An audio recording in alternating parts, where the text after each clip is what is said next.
नेपालमा एउटा यस्तो दिन छ जुन दिन न धनी न गरिब न पिछडिएको न बिछडिएको न उच्च जाति न तल्लो जाति न नेता न जनता सबैलाई समेट्ने दिन निर्वाचनको दिन। जब नेताहरू आउँछ घरमा हात जोड्दै भोट माग्नको लागि आशा ठूलो देखाउँछ, भरोसा धेरै दिन्छ, तर आशा र भरोसा सीमित निर्वाचनबाट जितेर गएपछि त्यो आशा र त्यो भरोसा हराएको जस्तै हुन्छ र त्यो भोट माग्ने अनुहार 5 वर्षभित्र कहिले पनि हत्तपत्त देखिँदैन। के नेपालको मुहार साँच्चै नै फेरेको हो त? विगतका दिनहरूदेखि धेरैचोटि निर्वाचन भयो, धेरै नेताहरू चुनेर पठायो, धेरै आशा भरोसा र दिलासा दिलायो। संकटकालमा पनि माओवादीले युद्ध गरेर आशा देखायो, भरोसा देखायो र संसदीय निर्वाचनमा नेपालकै ठूलो पार्टी बनेर सर्वोच्चमा गए।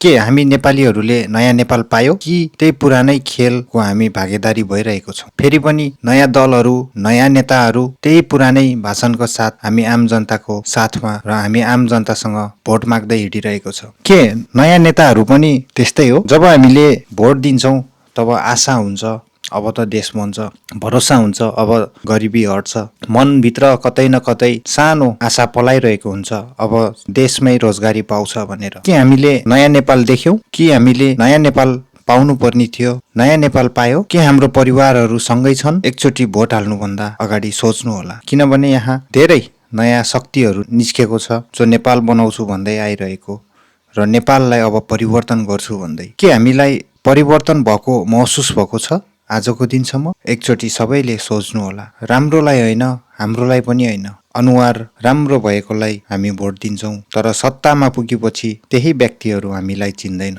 त्यसैले तपाईको मत एकचोटिको गलत निर्णयले 10 पुस्तासम्म असर पार्दछ। त्यसैले सोचौं, हाम्रोलाई होइन, देश बनाउनेलाई, र देश कसले बनाउँछ र देशमा गरिबी कसले हटाउँछ र देशमा रोजगारी कसले सिर्जना गर्छ भन्ने व्यक्तिलाई हामीले चुनौं। र यो पेजलाई फलो गरिदिनु होला र भिडियोलाई लाइक, शेयर अनि तपाईको मनमा लागेको कुरा कमेन्टमा भन्नुहोला। धन्यवाद।